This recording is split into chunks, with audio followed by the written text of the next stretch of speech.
Cinema మొదట్లోనే ఒక పాతకాలపు కథ చూపిస్తారు. అప్పట్లో ఈ సృష్టిని టైటాన్స్ అనే మహా బలవంతులు ఏలేవారు. కాని వాళ్ల సొంత పిల్లలే వాళ్లని గద్దెదించడానికి క్రాకెన్ అనే ఒక భయంకరమైన రాక్షసుని సృష్టించడంతో వాళ్ల పాలన అంతమైపోతుంది. ఆ యుద్ధంలో గెలిచాక ఆ పిల్లలు తమని తాము దేవుళ్లుగా ప్రకటించుకుంటారు. వాళ్ల నాయకుడైన జ్యూస్ స్వర్గానికి రాజు అవుతాడు. మరోవైపు అతని తమ్ముడు హేడిస్ పాతాళలోకాన్ని ఏలుతుంటాడు. కాలక్రమేణా మనుషులు తమని పూజించి తమకి శక్తిని, అమరత్వాన్ని ఇవ్వాలని జ్యూస్ తన పోలికలతోనే మనుషుల్ని సృష్టిస్తాడు. కాని రోజులు గడుస్తున్న కొద్దీ మనుషులకి దేవుళ్ల మీద నమ్మకం పోయి వాళ్లపై తిరుగుబాటు మొదలు పెడతారు. ఆ తర్వాత సీన్లో ఒక జాలరికి సముద్రంలో కొట్టుకుపోతున్న ఒక శవపేటిక కనిపిస్తుంది. అందులో చనిపోయిన ఒక స్త్రీతో పాటు ప్రాణాలతో ఉన్న ఒక పసిపాప దొరుకుతుంది. ఆ జాలరి ఆ బిడ్డని తన సొంత కొడుకులా పెంచుతాడు. ఆ అబ్బాయి పెరిగి పెద్దయ్యాక పెర్సియస్ అవుతాడు. తన తండ్రిలాగే చేపలు పడుతూ బతుకుతుంటాడు. ఒకరోజు వాళ్లు ఆర్గోస్ వైపు పడవలో వెళ్తుండగా సముద్రం ఒడ్డున గర్వంగా నిలబడి ఉన్న జ్యూస్ భారీ విగ్రహాన్ని చూస్తారు.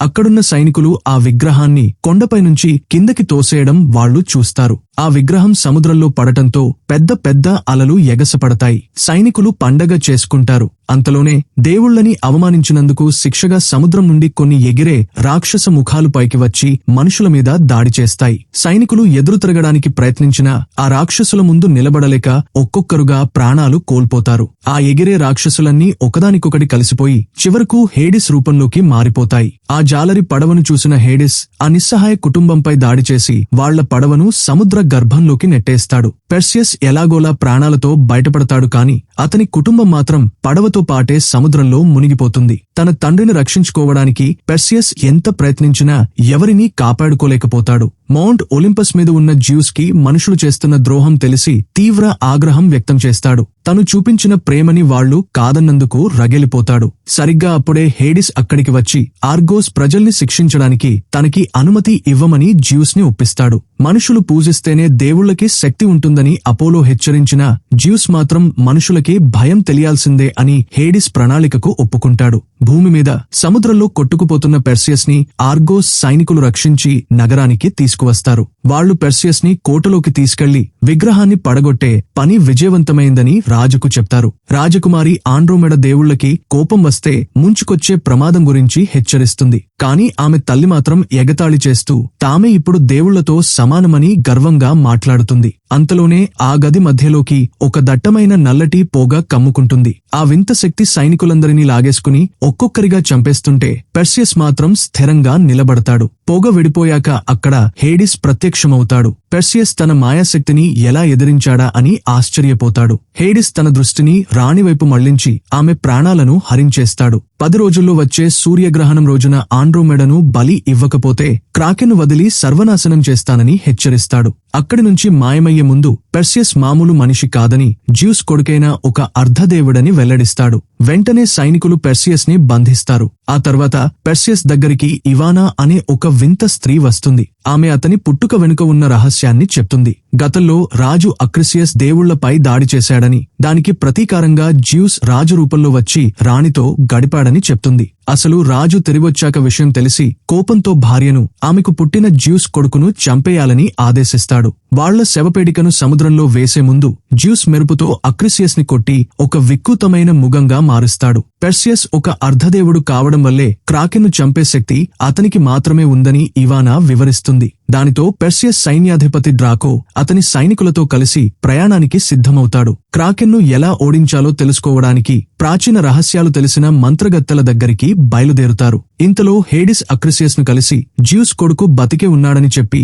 పగ తీర్చుకునే అవకాశం ఇస్తాడు. అక్రిసియస్ శరీరంలోకి నల్లటి మాయాశక్తిని ఎక్కించి అతన్ని మరింత భయంకరంగా మారుస్తాడు. అడవి గుండా వెళ్తుండగా పెర్సియస్ కి తనని పిలుస్తున్నట్లు ఒక వెలుగు కనిపిస్తుంది. అక్కడ అతనికి జ్యూస్ పంపిన ఒక దివ్యమైన కత్తి దొరుకుతుంది. దాని శక్తులు చూసి ఆశ్చర్యపోయినా దేవుళ్ల మీదున్న కోపంతో దాన్ని తీసుకోవడానికి నిరాకరిస్తాడు. ఆ తర్వాత వాళ్లకి రెక్కల గుర్రాలు కనిపిస్తాయి. ఒక పెద్ద నల్లటి పెగాసస్ వచ్చి పెర్సియస్ వెనుక వాలుతుంది. ఇవానా ప్రత్యక్షమే ఆ వింత జీవి అతని ప్రయాణంలో సహాయం చేయడానికి వచ్చిందని చెప్తుంది. అంతలోనే ఒక భయంకరమైన అరుపు వినిపిస్తుంది. పెర్సియస్ పరిగెత్తుకుంటూ వెళ్లేసరికి అక్రిసియస్ అప్పటికే 2 సైనికులను చంపేసి ఉంటాడు. ఆ రాక్షసుడు పెర్సియస్ మీద పడి కొండపై నుంచి కిందకి తోసేసి వదలకుండా వెంటాడుతాడు. గాల్లోకి ఎగిరి పెర్సియస్ మీద దాడి చేయబోతే పెర్సియస్ త్రుటిలో తప్పించుకుంటాడు. పెర్సియస్ కత్తితో అడ్డుకోవడానికి ప్రయత్నించినా ఆ రాక్షసుడు అతని చేతిని బలంగా కొరికేస్తాడు. దాంతో పెర్సియస్ నొప్పితో అరుస్తాడు. మిగతా సైనికులు సహాయానికి రాగా పెర్సియస్ తప్పుకుంటాడు. కాని ఆ రాక్షసుడు వాళ్లని సులువుగా పక్కకి నెట్టేస్తాడు. మళ్లీ పెర్సియస్ ని చంపడానికి వస్తుండగా డ్రాకో మధ్యలోకి వచ్చి ఆ రాక్షసుడి చేతిని నరికేస్తాడు. గాయపడిన ఆ ముఖం పారిపోతుంటే నరికిన ఆ చెయ్యి ఒక పెద్ద తేలుగా మారుతుందని తెలియకుండా పెర్సియస్ అతని సైనికులు దాన్ని వెంటాడుతారు. దాన్ని పట్టుకోవడానికి పాత శిథిలాల దగ్గరికి వెళ్లగా ఇసుకలోంచి పెద్ద పెద్ద కొండలు వచ్చి అక్రిసియస్ పారిపోవడానికి దారి ఇస్తాయి. ఇసుకలోంచి భారీ తేళ్లు బయటకు రావడంతో బతకడానికి సైనికులు పోరాడాల్సి వస్తుంది. ఆ తేళ్ల విషపు తోకల దెబ్బలకి తట్టుకోలేక సైనికులు చెల్లాచెదురుగా పడిపోతారు. డ్రాకో ఒక తేలు మీదికి దూకి దాని వీపుపై కత్తులతో బలంగా పొడిచి దాన్ని కింద పడేస్తాడు. పెర్సియస్ మరో తేలుతో పోరాడుతుండగా అది కొట్టేలోపే ఇవానా వచ్చి దాని తోకను నరికేస్తుంది. దాంతో ఆ తేలు కోపంతో ఇవానా వైపు తిరుగుతుంది. అదృష్టవశాత్తు చివరి క్షణంలో పెర్సియస్ ఆమెను కాపాడుతాడు. ఆ తేలు పూర్తి బలంతో దాడి చేస్తూ అక్కడున్న రాతి స్తంభాలను కూల్చేస్తుంది. పెర్సియస్ దాని పొట్ట కింద నుండి చీల్చుకుంటూ బయటకు వచ్చి దాన్ని చంపేస్తాడు. కాని అంతలోనే మరికొన్ని భారీ తేళ్లు వచ్చి వాళ్లని చుట్టుముట్టేస్తాయి. అవి దాడి చేయబోయే సమయంలో దూరం నుండి ఒక వింత మంత్రోచ్చారణ వినపడి అవి అక్కడే ఆగిపోతాయి. ఆ మంత్రాలు చదివేది జిన్స్ అని డ్రాకో గుర్తిస్తాడు. ఆ జిన్స్ ఆ భారీ తేళ్లను తమ వశం చేసుకుంటారు. తమ జాతిని వెలివేసిన దేవుళ్ల పై తిరుగుబాటు చేయడానికి సైనికులకు సహాయం చేస్తామని చెప్తారు. ఆ భారీ తేళ్లపై స్వారీ చేస్తూ వాళ్లు ఎడారి దాటి మంత్రగత్తెల నివాసానికి చేరుకుంటారు. అక్కడ కళ్ళు లేని ముగ్గురు మంత్రగత్తెలు ప్రత్యక్షమే వీళ్లు ఎందుకు వచ్చారో ముందే గ్రహిస్తారు. వాళ్లు ఏదో ఆశించి దాడి చేయబోగా పెర్సియస్ వాళ్లు ముగ్గురు పంచుకునే ఒకే ఒక్క కన్నుని లాక్కుని క్రాకెన్ను ఎలా చంపాలో చెప్పకపోతే దాన్ని పగలగొట్టేస్తానని బెదిరిస్తాడు. వేరే దారి లేక ప్రాణమున్న దేన్నైనా తన చూపుతో శిలగా మార్చగలిగే మెడుసా మాత్రమే ఆ రాక్షసుణ్ణి చంపగలదని చెప్తారు. పెర్సియస్ ఆ కన్ను వాళ్లకి ఇచ్చేస్తాడు. కాని ఆ మంత్రగత్తెలు నవ్వుతూ ఈ ప్రయాణంలో అతనికి చావు తప్పదని హెచ్చరిస్తారు. కొండ దిగుతుండగా పెర్సియస్ ముందుకు అతని తండ్రి జ్యూస్ వస్తాడు. రాసిపెట్టిన రాత ప్రకారం పెర్సియస్ క్రాకెన్ను ఓడించలేడని, హేడిస్ పై పగ తీర్చుకోలేడని హెచ్చరిస్తాడు. తనతో పాటు ఒలింపస్ కొండకు వచ్చేయమని కోరినా పెర్సియస్ నిర్మోహమాటంగా తిరస్కరిస్తాడు. తన కొడుకు ఓడిపోవడం ఇష్టం లేక మెడుసా ఉన్న చోటుకి వెళ్లడానికి పనికొచ్చే ఒక బంగారు నాణేన్ని జ్యూస్ అతనికి ఇస్తాడు. చాలా దూరం ప్రయాణించాక వాళ్లు దట్టమైన పొగమంచుతో ఉన్న ఒక పెద్ద నది దగ్గరికి చేరుకుంటారు. పెర్సియస్ ఆ బంగారు నాణేన్ని ఇవ్వగా జిన్ దాన్ని నీళ్లలోకి విసిరి పడవ నడిపే వాడిని రప్పించడానికి మంత్రాలు చదువుతాడు.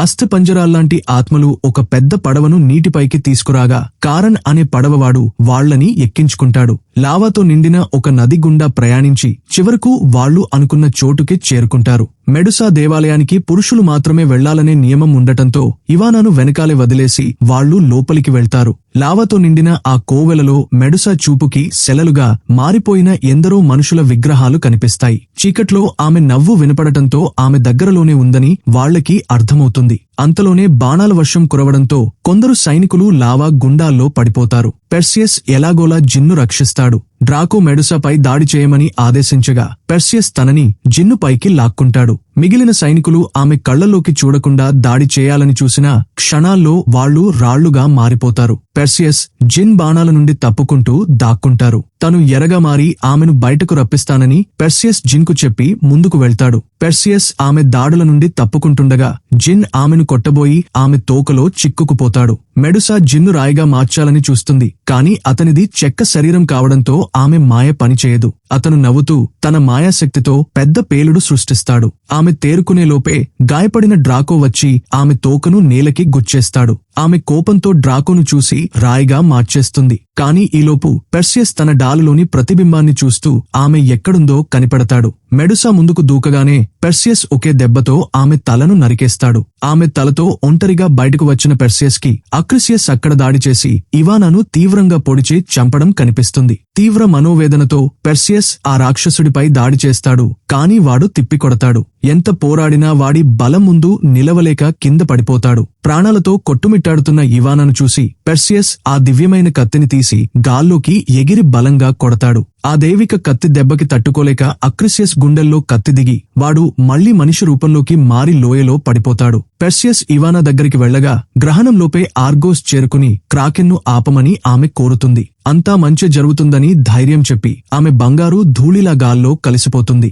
అతను బాధపడేలోపే పెగాసస్ అక్కడికి వచ్చి ఆర్గోస్ త్వరగా వెళ్లడానికి సహాయపడుతుంది. ఆర్గోస్ లో గ్రహణం మొదలవుతుండగా సముద్ర గర్భం బద్దలే పెద్ద పెద్ద రాక్షస చేతులు నగరం వైపు దూసుకొస్తాయి. భయపడిపోయిన ప్రజలు నగరాన్ని కాపాడుకోవడానికి ఆండ్రోమెడను ఒక బలిపీఠానికి కట్టేసి క్రాకెన్ కు బలి ఇవ్వడానికి సిద్ధపడతారు. క్రాకెన్ చేతులు సముద్రంలోంచి లేచి ఓడరేవును, భవనాలను ధ్వంసం చేస్తుంటే ప్రజలు పరుగులు తీస్తారు. మరోవైపు ఒలింపస్ కొండ కంపిస్తుండగా హేడిస్ తన అసలు రంగును జ్యూస్ ముందు బయటపెడతాడు. తన బలాన్ని పెంచుకోవడానికే దేవుళ్ల మధ్య యుద్ధం సృష్టించానని చెప్తాడు. తన శక్తితో పుట్టిన క్రాకెన్ సృష్టించే భయమే తనకి బలాన్ని ఇస్తుందని, మిగతా దేవుళ్లను బలహీనపరుస్తుందని చెప్తాడు. పెర్సియస్ ఆ రాక్షసుణ్ణి చంపడానికి వస్తుండగా హేడిస్ ఎగిరే రాక్షస ముఖాన్ని పంపిస్తాడు. ఆ రాక్షసులు మెడుసా తల ఉన్న సంచిని లాక్కోవడంతో పెర్సియస్ శిథలాల మధ్య వాటిని వెంటాడాల్సి వస్తుంది. ఎలాగోలా వాటిని తరిమికొట్టి తలను దక్కించుకోవడానికి ప్రయత్నిస్తాడు. అంతలోనే ఆ మహా క్రాకెన్ పూర్తిగా బయటపడి గర్జిస్తుంది.